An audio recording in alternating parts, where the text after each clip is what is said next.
Far we learned about basics of Ubuntu. So just to do a quick recap, can somebody tell like what we've done so far since morning? We got about terminals. Terminal commands, okay. Created the directories and created the Directories, right. Then, files and Create files, next. view groups. Thank you. You all are paying attention. Yeah. That's it. Shall we do something We else? learned how to print a statement in commands using a code. I'll show you something cool. You all type this in your. Command line. Do sudo apt install cmatrix. Sudo apt install cmatrix. Yeah. Once you do that, it will ask you password. And you all did that. It would ask you a password. Enter the password and then type y. Y. It will ask you prompt y or n. It asks you right y or n. I already installed it, so it doesn't show. Now in your terminal, just type to whoever installed it, right? Just type cmatrix. See what happens. Oh, y'all are hackers now. So what you can do is if you want to make a movie or so, just put this over there background, hit cmatrix. You have like a proper hacker setup. You can do one more thing. I'm going to show you this tool as well. It's called tmux. Tmux essentially is your terminal multiplexer. So you can actually do something like this. One terminal you open cmatrix, another terminal you open htop, another terminal you open ranger. And all of the hackers. What are they? When we were shooting videos for our office, in background few of our laptops are running this, just to show, hey, yeah, we're doing something great. So, this is a fun tool. It's just for show. It's just for show and no use at all. Just print some random characters thing. We give you the hacker kind of feel. So today I'm actually going to walk you through all these tools. So the first thing what you execute, right, sudo apt install. So apt is your package manager. So you must have come across the term packages, right? yes. Packages. So in Java mainly. So can somebody tell me like what do packages do? Export functions to do what? Like why do people write packages, libraries? Why do people write all this? Make our code easy. Yeah, exactly. To make your code easy. So you don't have to do everything by yourself. Some people have already done this and might as well just make use of it. So there are some popular packages. Most of them in the Ubuntu world are exported to something called an apt repository. So apt is your package manager here. So whatever packages people make, they are exported to something called apt repository. So it's generally located in a server somewhere. You can add repositories, links to the repository on your system, so that you can download specifically from there, or you can use the default ones which are available. Sometimes people don't add them to the default ones, so you need to add repositories. So this is essentially what package managers do. So any package, today what we're also going to do with ROS, we're going to use package manager to install certain libraries. So that is mainly what package managers are used for. Any sort of predefined, somebody has already built it. So in Linux, everything runs as shared objects and static libraries. So what do I mean by shared objects and static libraries? So when you compile a CPP code, if you want to build a library out of it, you can either make a static library or a shared library. So I won't dive into that for the complexity's sake. You can feel free to explore it. You just type shared libraries, static libraries in CPP, you will get to know. So like binaries generally depend on this. So if you have a package manager, say you wrote a package and your package depends on other packages. So this apt makes it very easy. It installs those packages also for you. That's the main purpose of this. So for example, cmatrix, if let's say I uninstall it, see what it does. Actually, just check your monitor when you install it.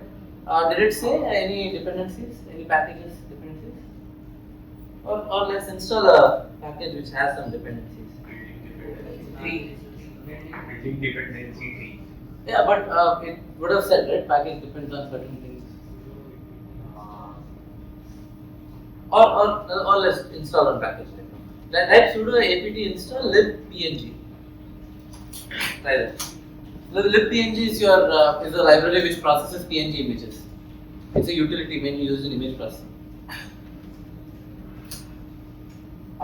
Libpng is not there. Try libjpeg dev. Yeah, try this. Libjpeg dev. Did it ask you for any prompt for why? No. Just install it. Let me give you a big library. Yeah, just type this sudo apt install libopencv-dev and type --dry run. So this dry run flag doesn't install it, but it tells you what it will install. Yeah. Can you run it on your system? This is a command, by the way. This package is already installed on my system, so running out of things. It's already installed. libopencv. It's not installed. No. It's not there, right? Just not on. So when you add dry, did everybody add the dry run flag? Because if you don't add it, it will actually install it. It's okay if it installs, that's not a problem. It did not ask for why. No, dry run it will not ask. Dry run it won't ask. But did you see there's something called dependencies over there? It depends on so and so. It's just showing building dependency. Write this command sudo apt install gnupg. That also is installed. I think it will ask you GNUPG. So generally, when you install big libraries, you have like multiple dependencies associated with it. So apt downloads them as well. It fetches them, it pushes them to the correct directories, and speaking of directories, there is something called environment variables. You all would have known environment variables from Windows. Yeah. Actually, the libraries that you just made us install were already to the newest version. Oh, it's already installed. That is why it is not shown. Okay, fair point. If you want to uninstall the packages, just do sudo apt remove the package name, whichever package you want. Any package you can choose. You try with cmatrix actually. If you don't have a package installed, it will say package not found. We're not removing it. That's what the output will say. So try removing cmatrix and try running the same command again. So so main purpose of apt is so that you don't have to bother yourself about manually installing the dependencies for any library. So in case of OpenCV depends upon libjpeg, gstreamer, ffmpeg, these libraries. So when you do sudo apt install libopencv-dev, it installs everything associated with that. So when you are declaring a package, you need to specify it depends on these. Then only the apt will understand, hey, I have to download these as well. You all able to follow? So this is like the Ubuntu user's favorite tool, apt install anything. If it doesn't work apt install, then you Google search, why is this package not found? That's generally what people do. So try installing this sudo apt install htop. Htop is a cool tool. I'll show you one more tool as well. Htop and yeah, best part is if you want to install multiple packages, right? You can actually separate them by spaces. Let's say you want to install htop and try this package as well, neofetch. Bless you. Yeah, neofetch. You all run that? If it does prompt y, just hit y. Install, yeah? Okay, in your terminal just hit htop. So this utility is, this tool essentially tells you the state of your system right now, your CPU system. So my CPU over here has 16 cores, so it shows me how much each core is being used. Okay, have you all typed htop in your terminal? You're able to see 4 cores, and below over here, if you can see, these are the processes which are running. So if I just click on, it's a graphical interface, so you can interact with it. If I click on that, it will show me processes in ascending order in memory, how much memory is being used, how much swap memory do I have, and what is the process ID, who's the user, all these. So HTOP generally people use for whenever you're running some intensive application, right? You want to know who's consuming a lot of CPU. You can use HTOP for that. And a nice trick in HTOP is if you type HTOP _filter and add anything, any regular expression, it will filter everything according to that. So in this case, in your HTOP, look for a process which has some, look for a process and just type some keyword in that. Go to HTOP, look for a process, exit HTOP and add this filter. In my case, I'll just put USR. Yeah, okay, let's take the VS Code. Code. So if you see, only the things related to code are being shown. Try that in your thing as well.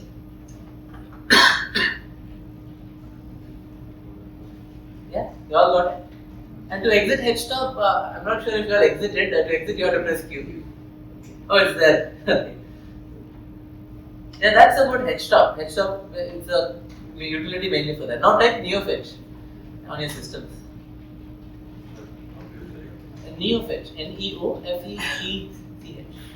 This gives you like a brief overview of your system, like what version of kernel it's running, how long it's been up, number of packages, memory, all that. So if you can see, there are two graphic cards in my system.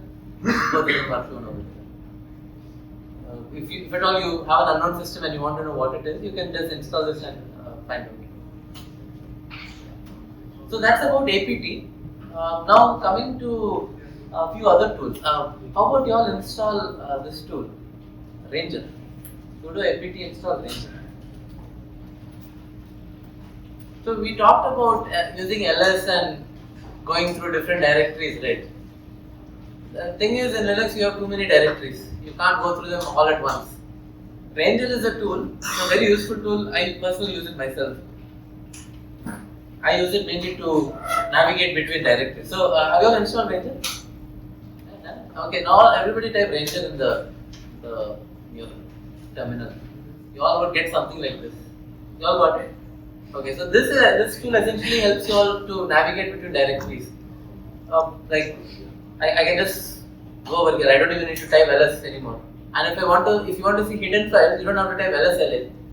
Just type z and h. You will see all the hidden files listed. Z and H. So when you are working with big robotics packages, right? You will have to use this to. You need to see like what's in the package. You won't be able to do that with simple LSL. You have to go into each directory and do that. You can do that with a normal ls also. Like for example, in this directory, if I do lsla, I get all this. Now, if I want to see the list of a particular directory within this directory, I can just do lsla and the path of that directory. So, /data. It will tell me what's within data. Or if I say /build, it will tell me what's within build. So, dot here represents your current directory. So, whenever you are making a path, dot represents your current directory, double dot represents the previous directory. So, if I have this is my present working directory. So, dot would be home/flow/mm_workspace, mm_ws. Double dot would be home/flow. Yeah? Yeah, so that's Ranger. Ranger, you just need to, if you want to quit, you just press Q and type Ranger again to go through. ZH will toggle between hidden and non-hidden files. So, that's and if you want to edit a file or move a file or do any of those, Ranger also has those options. Like for example, yeah, let's say I want to rename this test.py file to something else. All I need to do is just press A. If I press A, I get an interface at the bottom. Just type maybe test_2. There, rename. Try that all of you. Like create a file. If you have a file, but otherwise you can create one. This session also I'll go through few useful tools because when we're building, when you're working with ROS, these tools will be used a lot. And explaining them might be a little, you might miss out on the ROS things, so I'm covering them right now. Yeah. Any queries so far? So most of these tools are written in Python. You can actually go to the GitHub repo and actually check. Just type GitHub repo Ranger. All these are open source tools, free to use. Nobody asks any questions. So you when you're working with open source software, right, you'll also get a concept called licenses. There are types of licenses. Some licenses say that hey, you're free to use our code, but anything happens, it's on you. Some licenses are like, yeah, you use our code, but you need to mention us. So there are like many licenses. Whenever you encounter that, you have like either Apache license, MIT license. You must have seen it whenever you browse in GitHub also. Have you all ever encountered it? Yeah, so those are like software licenses. Funny thing is, software is also copyrighted, but I don't know to what effect you can do that, because anybody can just take the code and rewrite it and copyright it. It's just there so that it shows that you are the one who authored the code.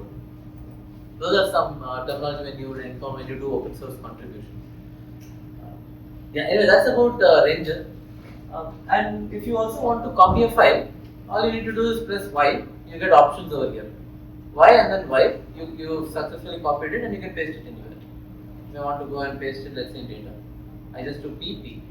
Done. And if you want to cut a file, just do D and then you'll get an option to cut it. So press D again, and then wherever you want, you can go and paste it. And if you actually want to create a file in Ranger, you can actually do it from here. You don't have to go to a separate terminal. Just press colon beside your L character, colon, and then type touch, whatever file you want. Call it test again. Create a file. Yeah. And the Ranger also has like a preview on the right hand side. If it's a file, it will show you what is in the file, a small preview of it. There's one more option where you can edit the file, but I will not get into it. I'll explain it after I talk about editors. So that's about Ranger. Now coming back to the terminal has something called environment variables. I did mention it, but to see the environment variables currently in your shell, type env. env. env will spit out all the environment variables in your current session right now. So environment variables are very useful when you are working with different terminals. One environment, you would want a certain set of variables. Let's say you are running you all use Python, right? So Python, you have something called a Python path. So have you all used virtual environments in Python? I can see some people saying yes. Okay, so virtual environment is essentially a isolated space where your outside environment variables are not influenced here. That means you can run things in isolation. Like for example, if I take this path over here, here USR local go bin. Maybe I don't want to use Go in that session, in that isolated environment. That is when these environment variables are very useful. So in your virtual environment, your variables would be different. So these variables are common to any program who wants to use them in that terminal session, in that shell session. So if I run a Python script here, say if I run, you all know OS library, right? Import OS. So OS is like a generic Python library. So OS is like a simple library in Python. You can do a lot of operating system related, like file modification, anything like that. So if you import OS, you can all try this if you want. Like in one environment, let's do that here. So if you want to create an environment variable in a terminal, you just use this command export. Let's call this as my var. My var equals to hello. And be aware, like when you are exporting it, right? It should be in this exact syntax. Variable name. It can be capital or lowercase, doesn't matter. But there should not be any space between this equal to there should not be any gap between the equal to sign. That's the syntax.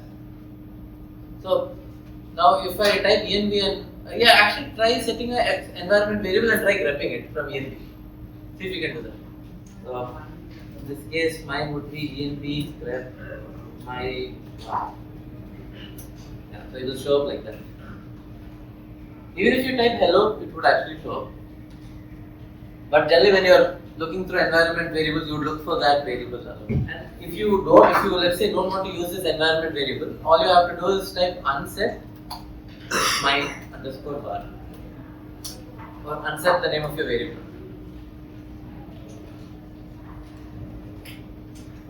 No, unset it and then do a grep, like an env and grep. Try seeing if you get it again. You should not be, you won't be getting it. You got the same thing? Yeah? It didn't come right? Awesome. Now if you want to use the environment variable within the shell, let's set the environment variable again. If you want to do that, let's say you want to print it. All you need to do is reference it using the $sign. Dollar my underscore bar or whichever variable. Also one neat trick, if you want to clear your terminal, just hit Ctrl L. If you do Ctrl L, it will clear the terminal. Yeah, and now in one terminal, like try doing this. One terminal, set the environment variable and open a new terminal. Okay, in this terminal, just check if your environment variable is there. And now echo the environment variable. Do the same echo in the other terminal. Don't set the thing, do the same thing in the other terminal, see if it shows up. It shouldn't show up because that terminal's environment variables are different as compared to this. Yeah, that's about environment variables. You can do the same if you are with the Python based thing also. Just to import os.getEnv, just type your variable name, it will print it out. You can do that also. Yeah, that's about environment variables, Ranger and APT. So now let's move on to the next tool. That is tmux. So do sudo apt install tmux. Oops. Okay. So now in the terminal, just type tmux.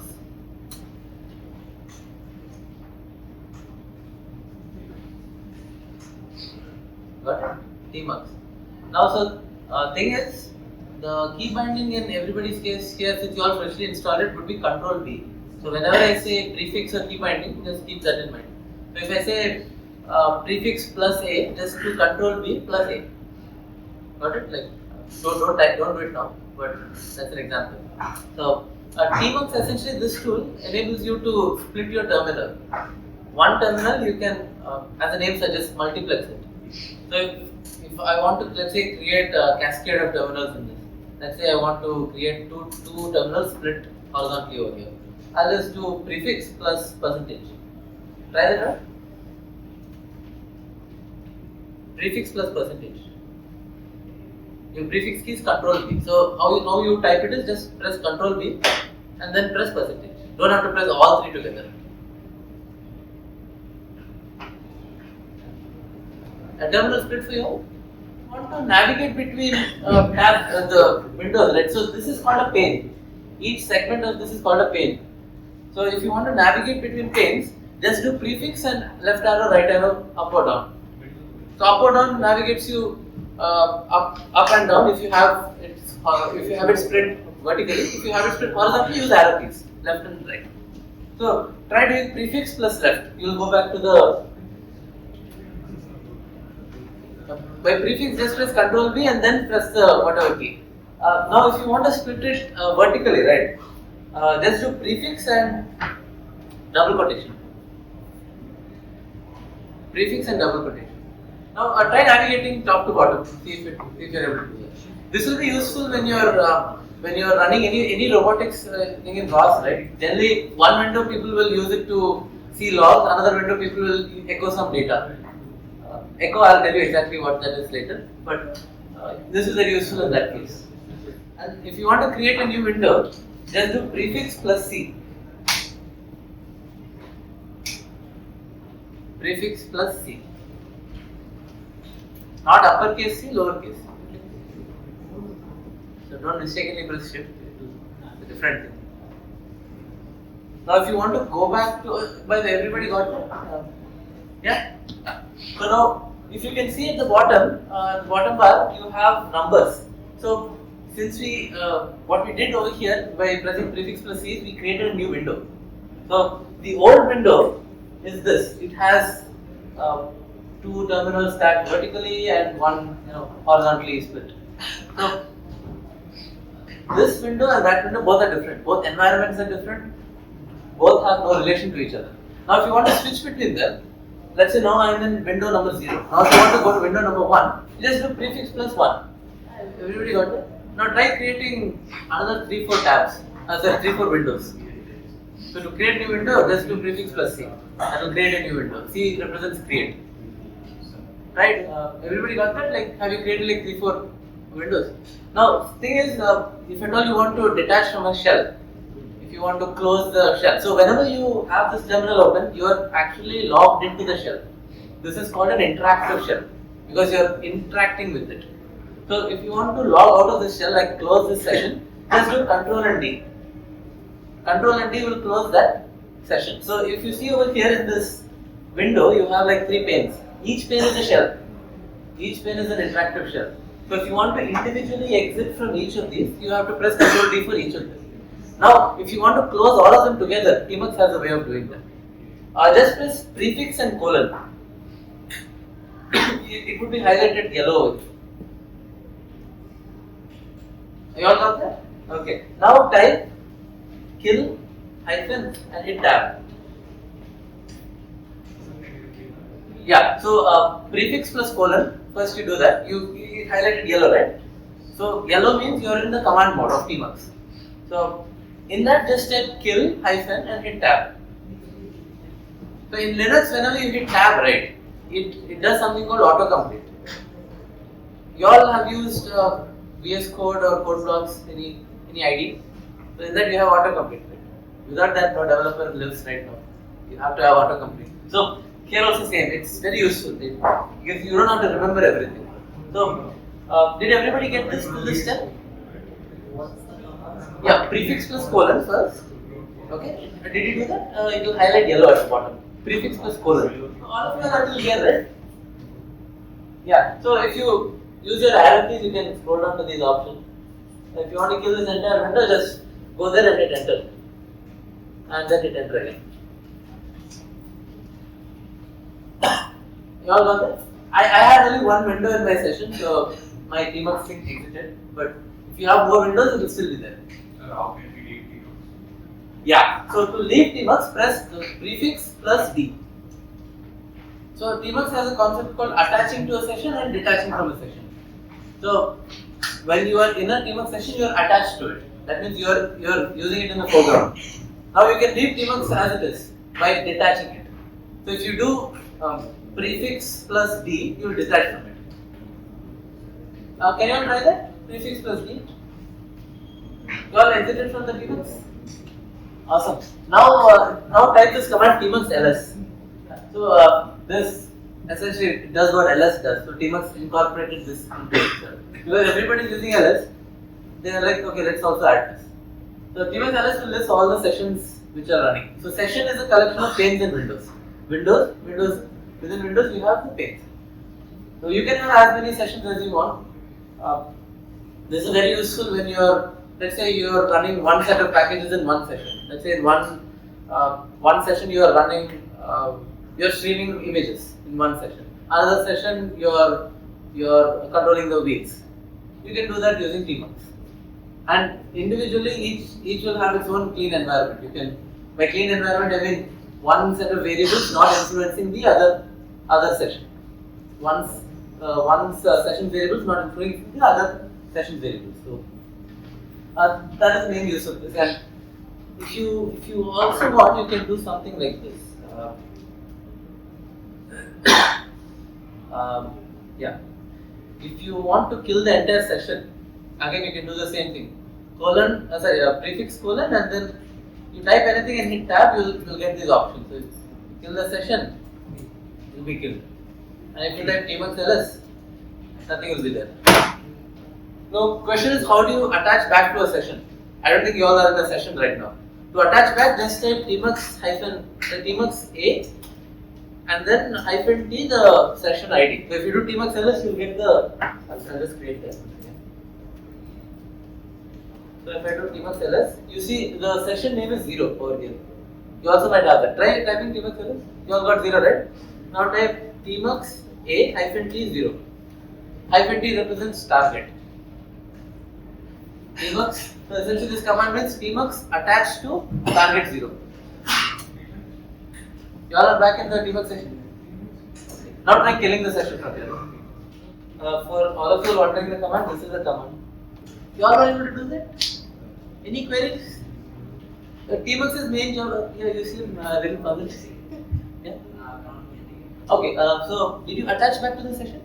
No, for me, if I type Tmux and it shows. Not LX, LS. LS, yeah. It shows no server running. That means you don't have a Tmux session running. So to create one, just type Tmux. Yeah, you will create a new session. Yeah, So for the debug creating command, getting sessions should be disabled tab. Are you within a Tmux session? Then you can't execute that. If you're within a Tmux session and you're trying to attach to the same session, you won't be able to read. Have you seen that in Infinity War, when all Avengers come, you have so many portals. If you type Tmux within a Tmux session, that is what will happen. You can actually try that out. In a Tmux session, type Tmux. You'll see a nice magic. Previous update, if you had, it would actually cascade into a never-ending. It's okay, you can ignore that. Yeah, that's about Tmux. Any queries in Tmux? And best part about these tools, right? You can actually write plugins. So the concept of plugin comes in terms of interoperability. If you want, let's say, if you want to run something of your own with this, you write something called a plugin. So they give you certain functions, certain programs you can use to build your own plugins. So then you can attach these plugins to this and run whatever you want. So if you just type Tmux plugins in Google, you'll find lots of them. To install them, there's in the plugin itself they'll give you how to install it. This is there if you want to make your Tmux more interactive, more useful. But otherwise, the current setting would be very good. So yeah, you all can detach from the thing. And by the way, if you want, you all can run the cool experiment we did. Split the thing into two things. Run C-matrix in one, run HTOP in another, open Ranger in one. Try that once. Now try detaching from the session and try attaching to it again. You'll notice that everything is there as it is. And I'll show you, try creating two sessions. Okay, one session with this, you already created one. Now detach from this and create a new session. So to do that, once you detach, just type Tmux again. You'll open a new. So I'll later show you how you can change the prefix. I know Control B is a little annoying, so I changed it to myself as well. I'll show you how to do that. So the reason I'm asking you all to spend a lot of time in Tmux is heavily will be using that in the next couple of sessions as well. You all be able to do that? So you'll have at least 2 or more sessions, right? You all have 2 or more at least? Okay. Now, to see what all sessions you have from within a Tmux session, just type prefix and W. Prefix and W. You all got this kind of view, yeah? Yeah, so if you want to go into a session from here, just use your arrow keys, select the session you want and hit enter. Best part is you can actually directly go to a window. So if you have a session with multiple windows, you can select that window and directly go into that. So your cursor will be in that, that window will be in focus. That pane will be in focus. You all are able to do that? And try switching between, see if you can do that. This will ensure that you all have like a clean workspace in your environment. Now, let's say you're not interested in numbers. Let's say you don't like the numbers to this session. What you can do is just press colon and prefix and colon. You'll go back into command mode. In this, just type rename and hit tab. Hit tab again to see all the options.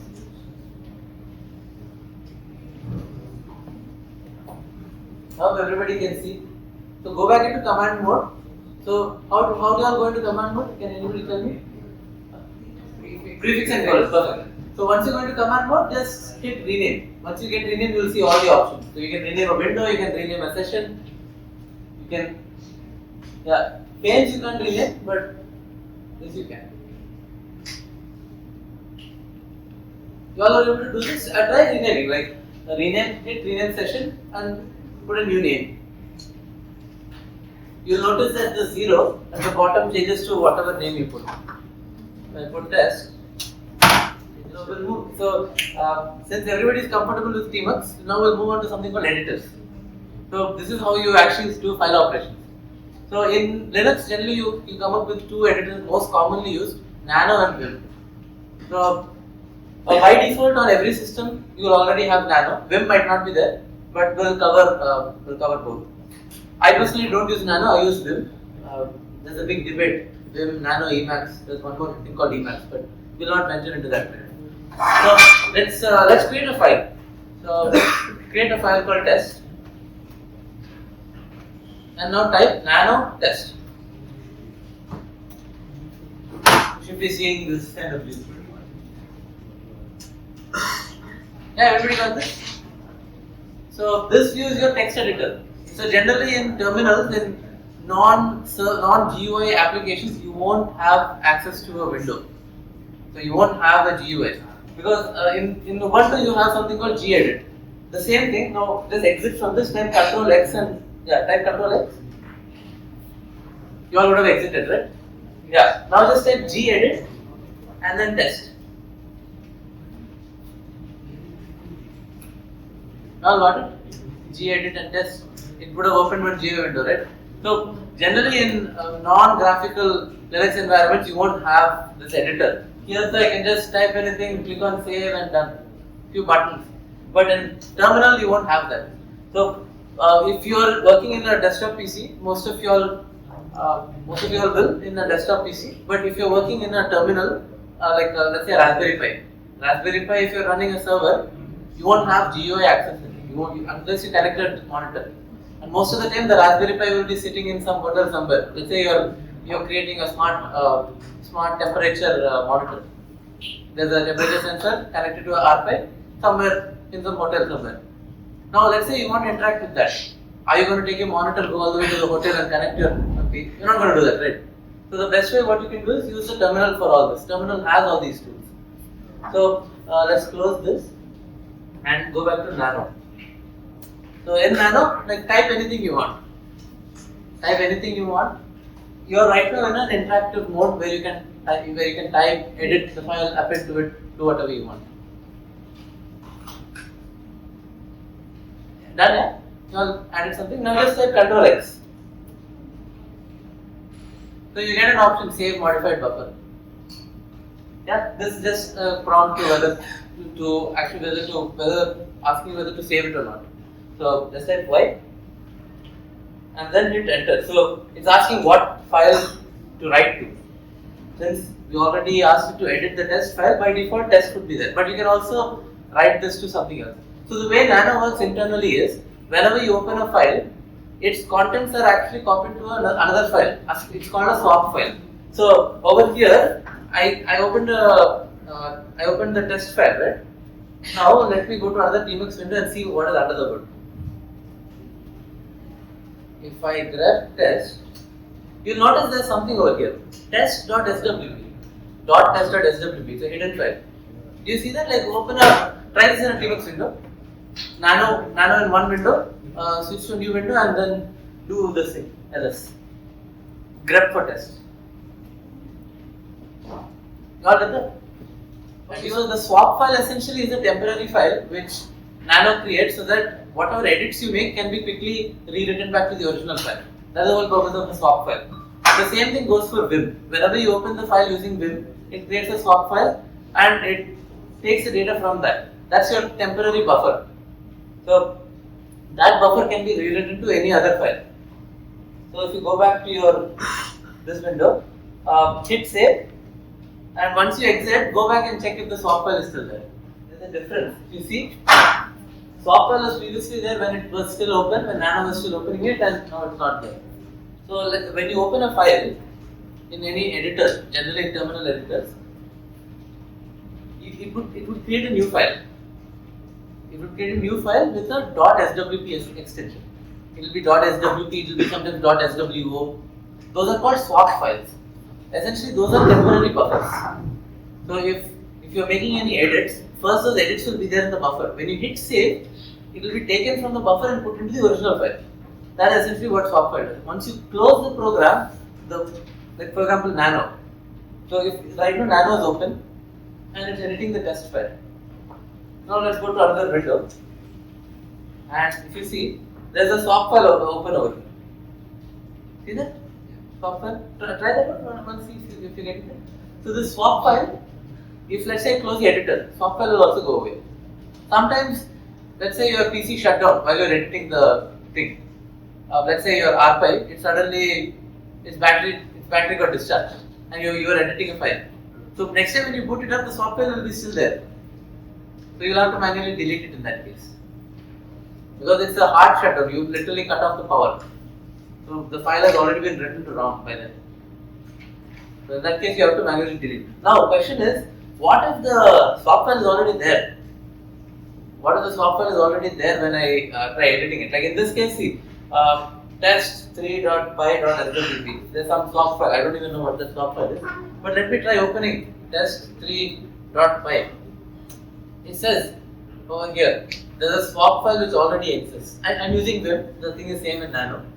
But if you see, swap file already exists. Then it will give you options: read only, edit, recover, delete, quit, abort.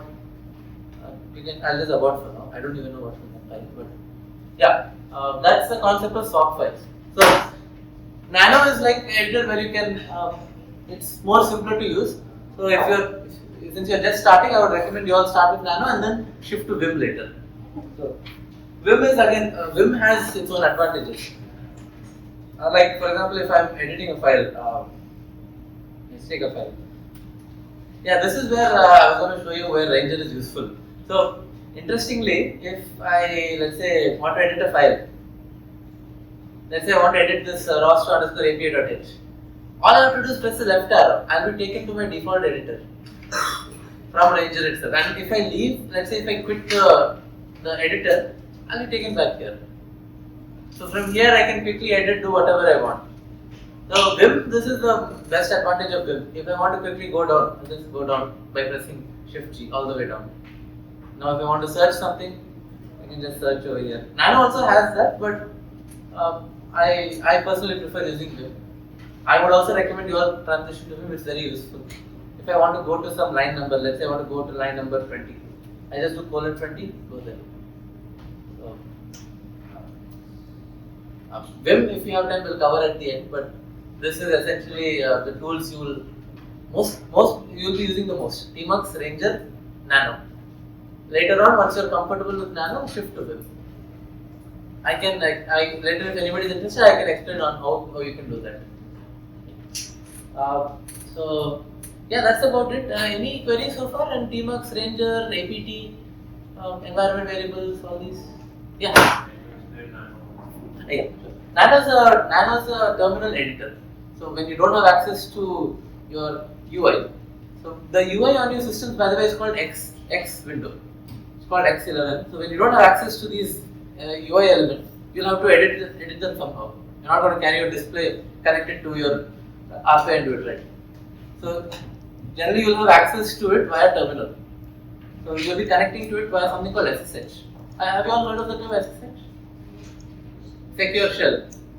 Yeah, so secure shell, essentially once you know the IP address of that and what username, you can make a connection to it. So in that case you'll get an access to a terminal. The terminal of that, a shell of that. So once you do that, if you want to edit a file, you need to do it only from the terminal. And one way of doing that is via editor called Nano. So if you do Nano in the file name, you'll get access to an interactive environment where you can edit the file. Yeah, that is all about Nano. Any queries? Let's do an exercise. How about you all create a couple of files, use Nano, edit them, use move the file, rename them. Try doing that right now. Like what we've done from morning. Yeah, try using the grep, try catting the data from the file. Go viral. I was talking about copyright, right? This is an example of copyright. This is how it will be. You have like a big lengthy text, who wrote it. It's useful if you're hacked by somebody and these files are downloaded, and if at all these files are brought into court, you can actually show this.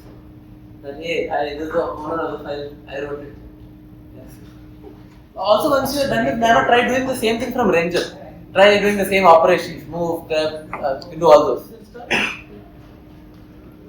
So Vim like Nano also uses swap files. So if you have a file over here ROS2_API.h.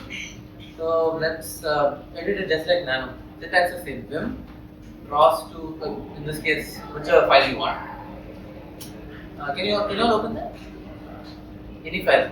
So the view you are in right now is the default view of Vim. This is called the command view. Here you can enter commands. So you have different modes. This is called visual mode. So this view with the current state which you are in is your visual mode. So if let's say you want to add some text, press I. Have you all pressed I? Can you all open a file and then go into insert mode? Open any file, go into insert mode.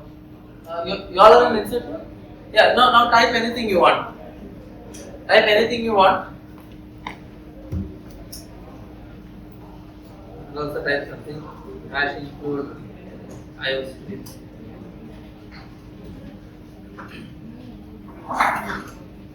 Now, you all type something? Yeah. Now, if let's say you want to save this, hit escape and hit :W. Once you hit escape, you will be out of insert mode and into visual mode. Yeah? Yeah? Everybody is in visual mode. Now there you hit :. Once you hit :, you'll get an option at the bottom. Can you all see? My cursor is over there. Yeah, : just hit W and hit enter. Not capital W, lowercase w. And hit enter. Okay, and it will show over here written. That many bytes were written into the file. So essentially what this did is, whatever we typed over there, right, it was sent into a swap file, just like Nano. It was just sent into a swap file, and once you hit :W, the data got shifted from swap file into the original file. Yeah? So that's about insert and writing. Now let's say if you want to replace something, just hit R in visual mode. If you hit R, you're right now replace, and whatever character you type, it will replace that character. So if I press U, you see M got replaced by U. You can try that out. Select a character, hit R and type hit some other character. Now if you want to exit the file in visual mode, do :Q. :Q will quit. So generally when people are stuck in Vim, it's a universal question on how to exit it. There is a GitHub repo, how to exit Vim. Some 4,000 people have started how to exit Vim. There are different ways: kill the process, reboot the computer, different ways. So we'll do it the proper way. In visual mode, press :Q. You'll exit. But if at all, try this out. Write something, go to visual mode and try quitting without saving. Yeah, try that. You'll get an error. You all got an error? Yeah. So that error means you have unsaved data. Your buffer. You have unsaved data in your buffer. You need to save it to actually quit. In those cases, just hit escape and hit :WQ. So the :WQ will save and exit. Right now, question a couple of people had was, how do you copy stuff from one file to another file? Like, let's say you're editing. Let's say you have 2 pieces of code. How do you do that? So, in Vim, you can do Ctrl+W and hit V. In visual mode, Ctrl+W and hit V. This will vertically split it, just like Tmux will. And if you want to move between them, just use Ctrl+W and arrow keys. You can navigate between the two files.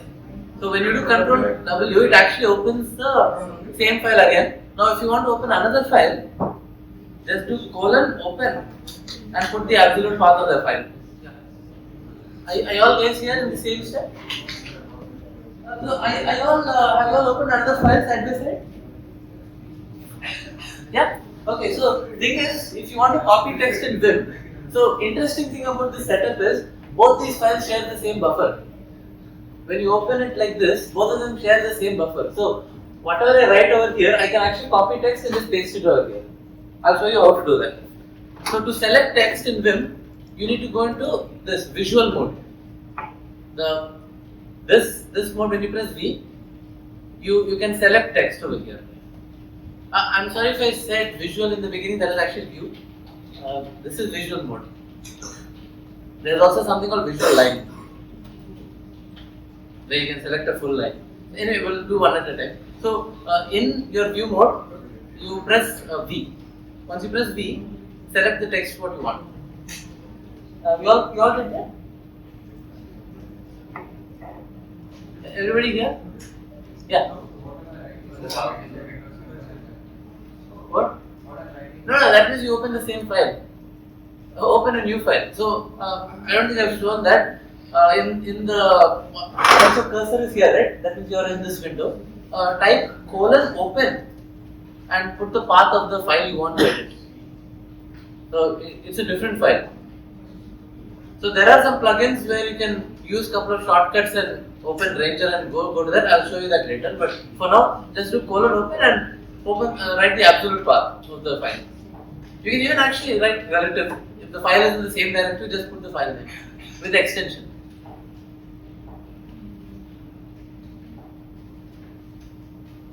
So I'll just show you an example. Let me create a new file y.py.